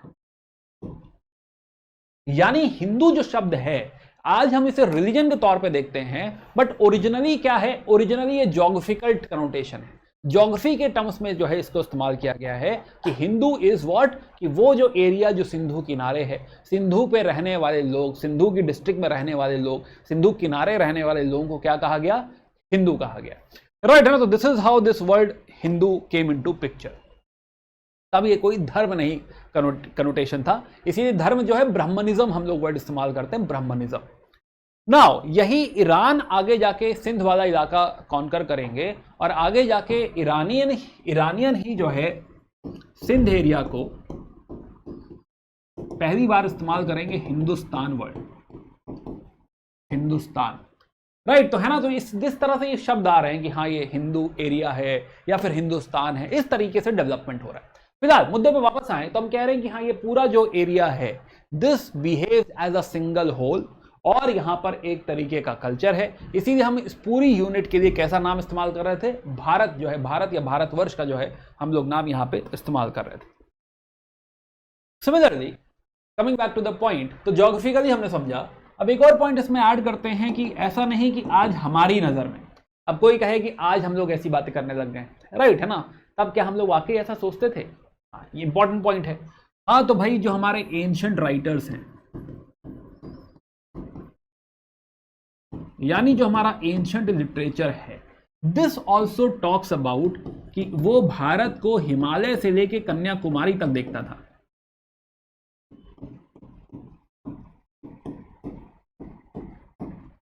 तो ऐसा नहीं कि हाँ ये नया थॉट है, हमारा मॉडर्न थॉट है, हम लोग ऐसा सोचने लगे हैं क्योंकि पूरा इंडिया है, नहीं। हमारे जो पुराने राइटर्स हैं, एंशिएंट टाइम में जो किताबें लिखी गई, कविताएं लिखी गई, फिलॉसफी लिखी गई, उसमें भी भारत को पूरे भारत की नजर से देखा गया है, हिमालय से कन्याकुमारी एक यूनिट की तरह देखा गया है। जैसे कि कैसे पता चलती है कुछ बातें, जैसे कि हमने जो है सम्राट अशोक, क्योंकि अशोक पूरे भारत पर राज्य कर रहा है ऑलमोस्ट, तो अशोक के लिए क्या वर्ड इस्तेमाल किया गया है, चक्रवर्ती।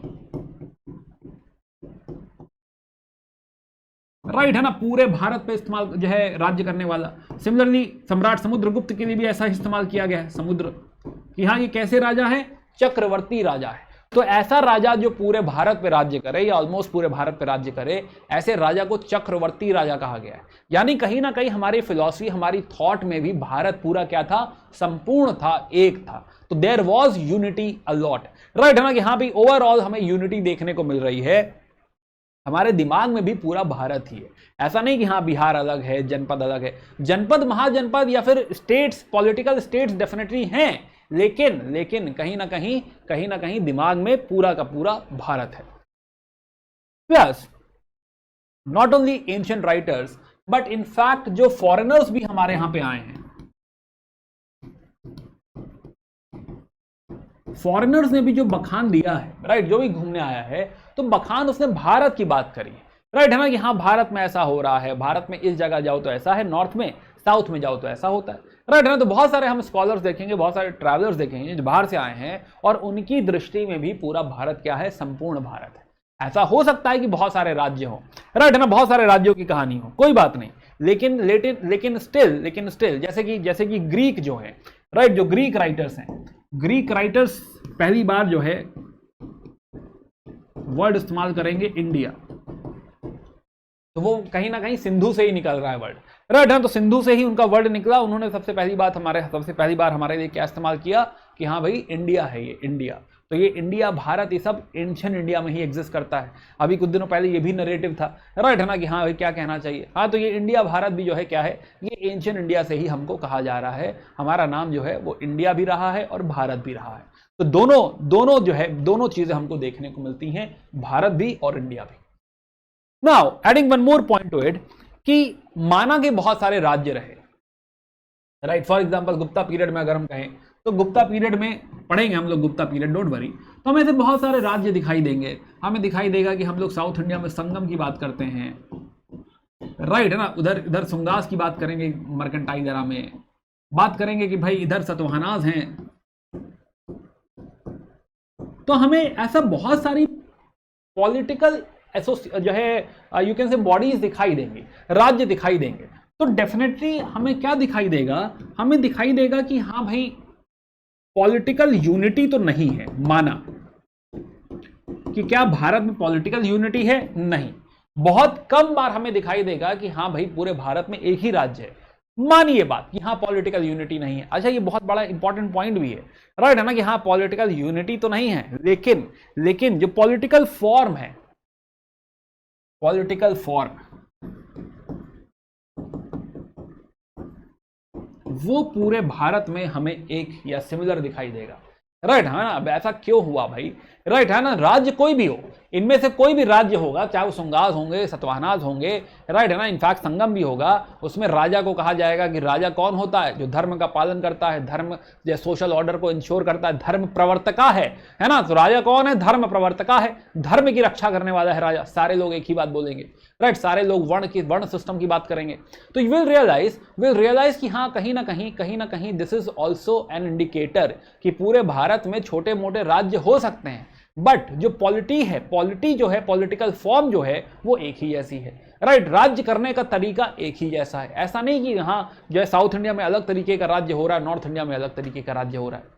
ये भी बात है, ऐसा क्यों हुआ, बट वो समझेंगे आगे ऐसा क्यों हुआ। तो ये अभी क्या हम सवाल उठा रहे हैं, और एक और बात हम समझ रहे हैं कि यूनिटी एंड डाइवर्सिटी पे अगर हमसे पूछा जाए कि भारत को माना जाता है कि Bharat is a land of, India is a land of unity and diversity, explain, तो you can have all these points. आप इन्हीं सब पॉइंट्स में एक्सप्लेन कर सकते हैं कि भाई ठीक है डाइवर्सिटी है लेकिन यूनिटी भी है ना। इसके अलावा लैंग्वेज के बेसिस पे अगर हम देखें तो लैंग्वेज के बेसिस पे अशोका के टाइम में इनिशियली हमें दिखाई देगा प्राकृत, पूरे भारत में प्राकृत नजर आएगी, एक ही भाषा।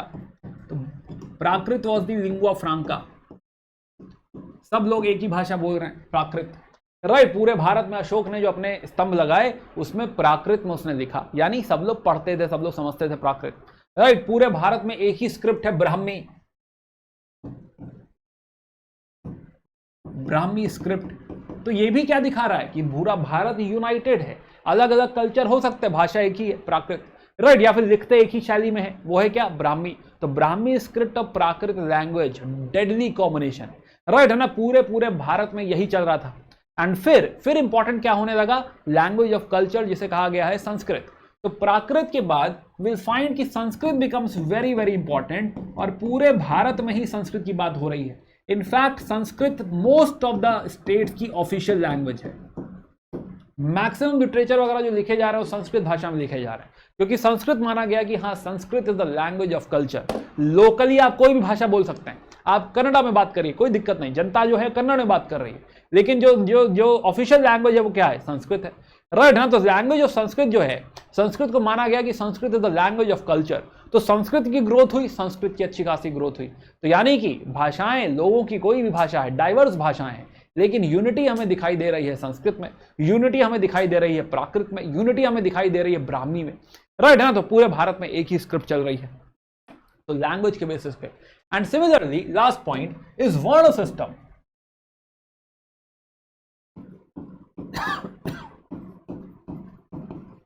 तो वर्ण सिस्टम जो है वो नॉर्थ इंडिया में डेवलप हुआ, लेकिन धीरे धीरे पूरे भारत में ही वर्ण सिस्टम, कास्ट सिस्टम आ गया, राइट है ना। तो हाँ, तो जो है ऐसा नहीं कि हाँ साउथ इंडिया में नहीं होगा, या जो लोग बाद में कन्वर्ट हो गए दूसरे रिलीजन में उनमें नहीं होगा, वो भी अपनी पुरानी प्रैक्टिसेस कंटिन्यू करेंगे। In fact Indian Muslims, Indian Christians, उसमें भी आपको वर्ण सिस्टम या कास्ट सिस्टम दिखाई देगा। तो ये जो यूनिटी एंड डाइवर्सिटी है, राइट, कहीं ना कहीं अगर आप भारत का हिस्सा हैं तो आप एक कॉमन कल्चर का हिस्सा हैं, एक common thought, common philosophy, common सोच का हिस्सा हैं। कहीं ना कहीं बहुत सारी चीजें हम सबके अंदर इनग्रेन्ड हो चुकी हैं, घुस चुकी हैं, बसी हुई हैं, हमारे डीएनए का पार्ट, राइट है ना। तो हाँ, तो अगर मान लो यूपीएससी ने पूछा कि भाई यूनिटी एंड डाइवर्सिटी समझाइए, तो आप इसके ऊपर इन सारे पॉइंटर्स को इलैबोरेट कर सकते हैं। ये वाला माइंड मैप आपको बनाना है, राइट है ना। आप चाहे वीडियो को पॉज कर दें, और अगर ये पॉइंटर्स नहीं लिखे हैं तो लिखें। Now again this is the first video, तो let me tell you, right है ना, कि जो भी मैं लिखूं बोर्ड के ऊपर वही आपका नोट है, वही आपको अपनी कॉपी में लिखना है। खाली बैठकर जो है वीडियो नहीं देखना है कि मजा आ रहा है, राइट है ना, मजे लेने नहीं आए हो, वरना यूपीएससी तुम्हारे मजे लेने लगेगा। तो ये नहीं करना है, राइट है ना। तो इंटरेक्ट करना है, समझना है, अच्छा ये हेडिंग है, ये लिखना है, फिर ये पॉइंट, तो ये माइंड मैप बन गया। यूनिटी इन डाइवर्सिटी पे 6-7 पॉइंट हमें मिल गए। इससे ज्यादा ज्ञान किसी काम का नहीं है, इतना ही लिख पाओगे, इससे ज्यादा लिखना ही नहीं है। राइट, 150-250 शब्दों में इससे ज्यादा की जरूरत हमको नहीं है। तो यही लिखकर एग्जाम्पल दे दो, मैप बना दो, ये सब जो मैं बना रहा था। राइट है ना। तो हाँ, तो जो भी मैं मैप बनाऊं, जो भी चीजें मैं लिखूं, वही चीजें आपको अपनी कॉपी पे लिखनी है। साफ गंदा जैसे भी लिख रहा है लिखो, आप ही को पढ़ना है, आपको समझ में आना चाहिए, दैट इज मोर इंपॉर्टेंट। चलिए, तो खैर, तो हमने एक मुद्दा डिस्कस किया which is unity in diversity. आखिरी मुद्दे पे आते हैं। आखिरी मुद्दा है, तो हमने ये सारी बातें करी है ना, utilising resources and all, language and writing की बात करी, रेसेस की बात करी, रिलीजन एंड यूनिटी की बात करी। राइट, ओवरऑल जो है सब कॉन्टिनेंट की बात करी कि भारतवर्ष या भारत, ये सारा डिस्कशन किया हमने। ज्योग्राफिकल यूनिटी की बात करी, सिंधु नदी के बारे में आपको मैं बता रहा था। राइट है ना। Plus linguistic and cultural unity. तो ये थोड़ा कंटेंट है, ये जो है साइट्स आप अगर पढ़ रहे हैं, तो अगर आप साइट्स को ही रेफर कर रहे हैं, तो ये सब इसमें लिख भी दिया है। जो मैंने कहा है वो लिखा भी हुआ है, ऐसा नहीं कि लिखा नहीं हुआ है। वर्ण और कास्ट सिस्टम की हम बात कर रहे थे ना। अब एक आखिरी सवाल हमारा रह रहा है, what is the relevance of this past to the present. Right है ना, कि क्या ये जो एंशिएंट इंडिया है, क्या हमारे लिए रेलेवेंट है। यहीं से कहानी हमने शुरू करी थी। राइट, क्या ये एंशिएंट कल्चर जो है, क्या इसे रिस्टोर कर लेना चाहिए, इसी पे चले जाना चाहिए। राइट, ये बड़ा बढ़िया सवाल है। और जैसा कि मैंने शुरू में कहा था कि एक प्रॉब्लम है, glorification is good but over glorification is problematic. Right है ना, कि हाँ, कभी कभी हम लोग ओवर ग्लोरिफिकेशन में लग जाते हैं। भाई, माना कि हमने एंशिएंट इंडिया में there was remarkable progress, amazing progress in science and tech, but इसका मतलब ये नहीं है कि जो मॉडर्न टेक्नोलॉजी है या जो मॉडर्न प्रोग्रेस है उसको हम डिस्कार्ड कर दें या फिर वो उससे भी बेटर था, ऐसा नहीं कहा जा सकता। राइट है ना। तो हाँ, तो रिस्टोरेशन ऑफ एंशिएंट कल्चर हो जाना चाहिए क्या, ऐसा भी मुद्दा उठता है। ये भी मेंस का सवाल हो सकता है। तो मेंस का सवाल ये भी हो सकता है कि हाँ भाई, रेलेवेंस क्या है पास्ट टू द प्रेजेंट में, और दूसरा है restoration of ancient culture. Bye the way, before I go ahead, एक छोटी सी बात, अभी मैंने बहुत सारे नाम लिए, बहुत सारी चीजें दी, ये कैसे हुआ ये हमें पढ़ना है, डोंट वरी। ये मत सोचिए सर हमें तो पता ही नहीं है जैनिज्म क्या है, बुद्धिज्म क्या है। It is perfectly fine. ये it was this chapter was more like कि हाँ, ये सारी चीजें हम लोग सीखेंगे। राइट है ना। गुप्ता पीरियड क्या है, समुद्रगुप्त कौन है, अशोक कौन है, सुंगा वगैरह कौन है, सतवाहनास कौन है, ये सब हमें पढ़ना है, हम बात करेंगे। राइट, उसकी चिंता मत करो। ये जहां तक कोर्स खत्म होगा उसके बाद कोई सवाल नहीं रह जाएगा, जीवन में ही कोई सवाल नहीं रह जाएगा एंशिएंट इंडिया को लेके। राइट है ना। तो हाँ, तो बेफिक्र होकर आप इस जो है पूरे कोर्स को अटेंड कर सकते हैं, और जो है आपको एंशिएंट इंडिया में चिंता करने की जरूरत नहीं। तो this is going to be one stop solution for ancient India. इसके साथ आपको यूपीएससी वाला बुक पढ़नी है, दैट्स इट, जैसा मैंने शुरू में कहा था। चलो मुद्दे पे वापस आते हैं कि हाँ भाई, क्या जो है एंशिएंट कल्चर जो है अगर इतना अच्छा है तो रिस्टोर कर देते हैं। राइट, नया कल्चरल डेवलपमेंट क्यों ही चाहिए, जो भी सब कुछ एक्स्ट्रा है डिस्कार्ड कर देते हैं, वही समय एंशिएंट टाइम से चले जाते हैं, है ना। तो लेट्स अंडरस्टैंड दिस पार्ट कि यस वी अंडरस्टैंड कि हाँ भाई, हमारा जो एंशिएंट कल्चर है, राइट, उससे हमने बहुत सारी चीजें सीखी। There are lot of positive things. Now the point is कि जो हमारा एंशिएंट या जो हमारा पास्ट है, राइट है ना, और जो प्रेजेंट है, पास्ट में दोनों तरह की बातें, there are some positives, there are some negatives, दोनों तरह की बातें। हमको कहीं ना कहीं जो प्रेजेंट है, जो मॉडर्न थॉट है, जो कंटेम्परेरी थॉट है, modern philosophy, right, modern development और science and take,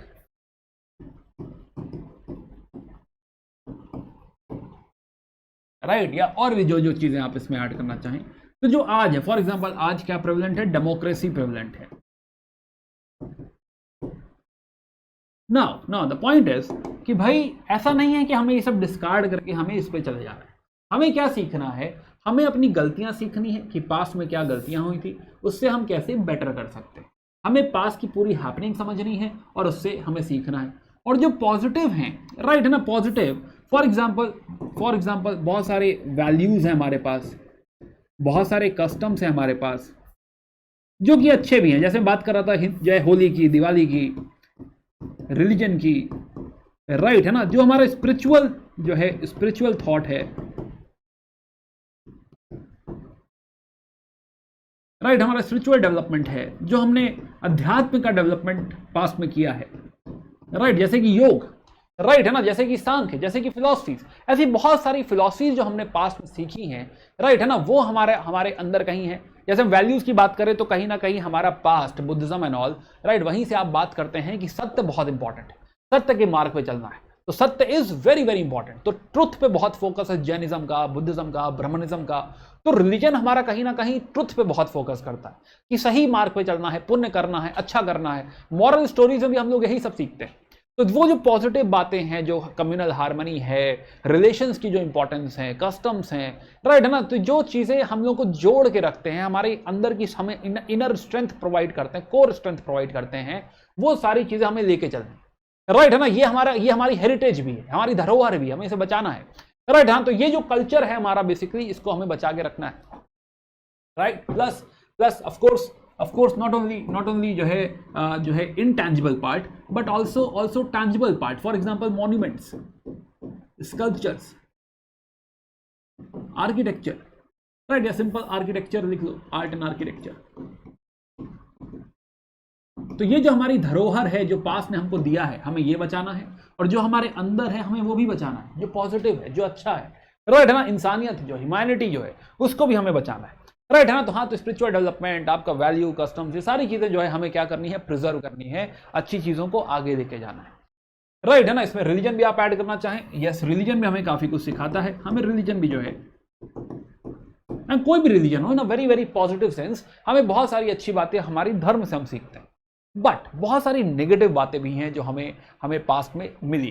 for example past was also known for social injustice.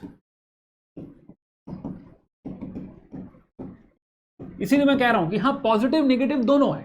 तो इसीलिए ओवर ग्लोरिफिकेशन नहीं कि सब एकदम अच्छा ही था, बहुत बढ़िया था, ऐसा भी नहीं, राइट है ना। अच्छा, एक और बात जो अच्छा है, हमारा बहुत सारा technical development, right, science and tech of past as well, ऐसा नहीं कि इसको डिस्कार्ड कर देना है। फॉर एग्जांपल मेडिसिन में हमने बहुत सारा डेवलपमेंट किया था, आयुर्वेद डेवलप हुआ, राइट है ना। प्लस जो है मैथ में हमारी बहुत सारी डिस्कवरीज थी, आर्यभट्ट वगैरह का नाम फेमस है, भास्कर हैं। तो we have a lot of जो है writings in astronomy, in medicine, we have lot of development, such development, tribal knowledge and all. तो ये जो सारी चीजें हैं, जो पॉजिटिव बातें हैं, ये हमको आगे लेके जानी है। बट जो नेगेटिव बातें हैं, जैसे कि सोशल इनजस्टिस, तो past is known for gross injustice. जैसे कि वर्ण आश्रम की हम बात कर रहे हैं, हम हायरार्की की बात कर रहे हैं कि कोई शूद्र है, राइट, या फिर कोई अनटचेबल है, अनटचेबल, आप छुआछूत की बात कर रहे हैं, आप उसे छू नहीं सकते, दिस इज वेरी इनह्यूमन। तो उसे आगे लेके जाना है नहीं, उसे डिस्कार्ड कर देना है। तो अगर कोई ऐसा सिस्टम है जो हमारी मॉडर्न फिलॉसफी, मॉडर्न अंडरस्टैंडिंग मानती है कि हाँ ये सही नहीं है, राइट है ना, जब हमने ये बात एक्सेप्ट कर ली है आज कि ये सही नहीं है, तो इसको कहीं पीछे ही छोड़ भी देना है, इसे सीखना भी है, हमने गलती करी है, राइट है ना। तो हमें इसे सीखना है और हमें सिर्फ उसको आगे नहीं लेके जाना है, आगे हमें सबके लिए काम करना है, सबका साथ सबका विकास करना है। तो हमें सोशल इनजस्टिस के खिलाफ है, हम इक्वालिटी लेकर आना चाहेंगे, इगैलिटेरियन जो है, इगैलिटेरियनिज्म लाना चाहेंगे। Plus another thing is status of women, और जो है पैट्रियार्की कह सकते हो, या जेंडर डिस्क्रिमिनेशन। अभी देखो सब की वर्ड्स भी हैं, काम आएंगे आपको मेंस में। तो past is also known for gender discrimination.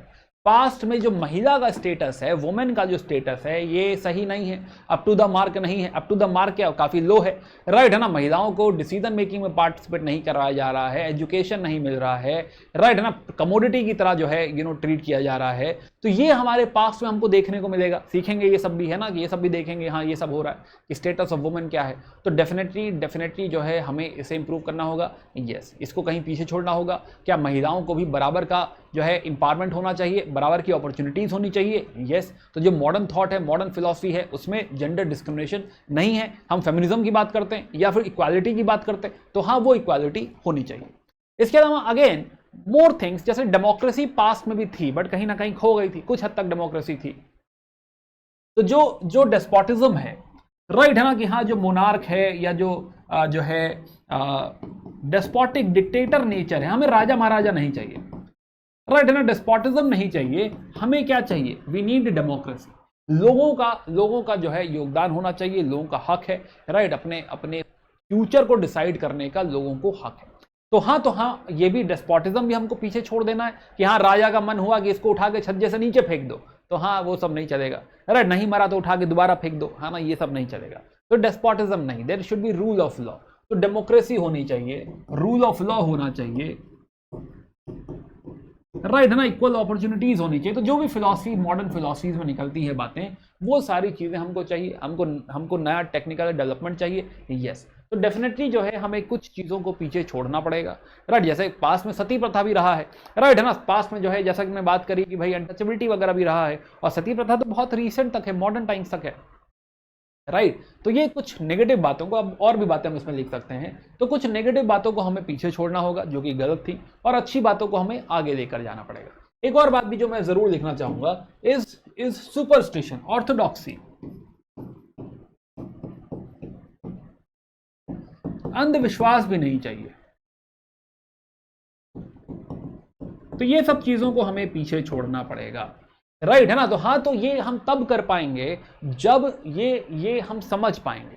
तो ये जो पास्ट है ये हमारे लिए रेलेवेंट है, यस, हमें बहुत सारी लर्निंग देता है, हमें हमारी गलतियां बताता है, हमें हमारी अच्छाइयां बताता है। क्या ये जो गलतियां हैं ये हमें आगे रिपीट करनी है, पास्ट में, फ्यूचर में? नहीं। प्रेजेंट में, फ्यूचर में? नहीं। क्या जो अच्छी बातें हैं हमें प्रिजर्व करना है? यस। जो हमारी धरोहर है उसे प्रिजर्व करना है? यस। तो is this relevant for the present? Yes, this is very much relevant for the present. And जैसा कि मैंने कहा कि की टू फ्यूचर और key to present is in past, कि हाँ भाई जो है अगर आप पास्ट को समझ लेंगे तो आपको आज भी समझ में आएगा और कल क्या होना चाहिए वो भी समझ में आएगा, राइट। दोनों बातें यहाँ पे बहुत जरूरी है। तो yes, it is very relevant for the present and the future. ऐसा नहीं कि पीछे को छोड़कर आप आगे बढ़ सकते हैं, पीछे को जानना बहुत जरूरी, पीछे से सीखना है, मिटाना नहीं है, राइट है ना। कि पीछे का भूल जाएंगे, जो गलत हो गया भूल नहीं जाएंगे, ये नहीं कि सब भुला देंगे, ध्यान रखेंगे ये भी कि ऐसा भी किया है हमने, राइट है ना, ये गलती हो जाती है, ध्यान रखना है, सब बराबर है, ये सारी बातें हमें समझना है, राइट। हाँ, तो जो है बहुत सारी बातें जैसा कि हमने कहा कि आज भी हमारे अंदर सर्वाइव करती हैं, इन are customs, in are rituals and so many things, it still survives. But the point is कि हाँ, ऐसी बहुत सारी चीजें, caste system, women subordination, religious sectarianism, right है ना, कि हाँ भाई हमारा ही धर्म सर्वोपरि है, बहुत बढ़िया। अगेन वेरी इंपॉर्टेंट पॉइंट, कि धर्म के बेसिस पे भिड़ना नहीं, राइट। अशोक ऐसा लिखते हैं कि अगर आप जो है अपने धर्म को दूसरे के ऊपर पुश करने की कोशिश कर रहे हैं तो आप अपने ही धर्म की हानि कर रहे हैं, ऐसा अपने रिलीजन के साथ मत करिए, ऐसा अशोक ने अपने इंस्क्रिप्शन में भी लिखा है। चलिए खैर, तो हाँ, तो ये नेगेटिव बातें जैसा कि मैंने कहा कि हटानी है, पॉजिटिव बातों को लेके चलना है, इसे इंप्रूव करना है, राइट है ना, बेटर करना है, और इसे अप्लाई करना है हमारे आज के दौर में। हार्मनी लेकर आनी है, प्यार मोहब्बत लेकर आनी है, और एक अच्छा समाज हमें एस्टैब्लिश करना है। तो ना, तो ये सारी बातें हमने समझी यहाँ पे। तो हमने चारों बातें समझी कि एंशिएंट इंडिया है ना, एंशिएंट इंडिया क्यों इंपॉर्टेंट है, यहाँ से हम लोगों ने बात शुरू करी थी। हमने समझा कि as a subject is very very important, why. Plus हमने यूनिटी इन डाइवर्सिटी का डिटेल में डिस्कशन किया। आज क्यों ये पास्ट इंपॉर्टेंट है ये भी हमने समझा। तो this was the first chapter of RS. Sharma, right. अब इसके साथ आप अपना पहले चैप्टर ऑफ यूपीएससी वाला भी शुरू कर सकते हैं, बट अभी उसमें लिथिक एजेस तक हम लोग नहीं पहुंचे, बट यू कैन स्टार्ट। उसमें आपको और एराज वगैरह मिलेंगे, राइट ना, कि हाँ कालचुरी एरा क्या है। अभी सीएपीएफ का सवाल था यही वाला, है ना, तो पहले पन्ने पे आपको सीएपीएफ का जो है इस बार का आया हुआ सवाल मिल जाएगा। तो यूपीएससी वाला अगर जो पढ़ के गया रहा होगा वो सीएपीएफ में वो सवाल कर पाया होगा कि हाँ भाई कलयुग क्या है, बुद्धा एरा क्या है, विक्रम एरा क्या है। अब ये सब हालांकि मैं पढ़ाऊंगा आगे, डोंट वरी, लेकिन हाँ धीरे धीरे जो है आपको क्लैरिटी मिलती जाएगी। चलिए, so this was the first chapter. मिलते हैं इन द नेक्स्ट वीडियो। बाकी प्लीज़ पढ़ाई करते रहिए। एक बार जो है कमेंट कंप्लीट अगर आपने कर दिया तो do let me know your feedback, right. समझ में आया नहीं आया, राइट। कोई और ऐसा डाउट वगैरह है तो please do let me know in the comment section. बाकी मिलते हैं in the next lecture. Bye bye, take care and good day.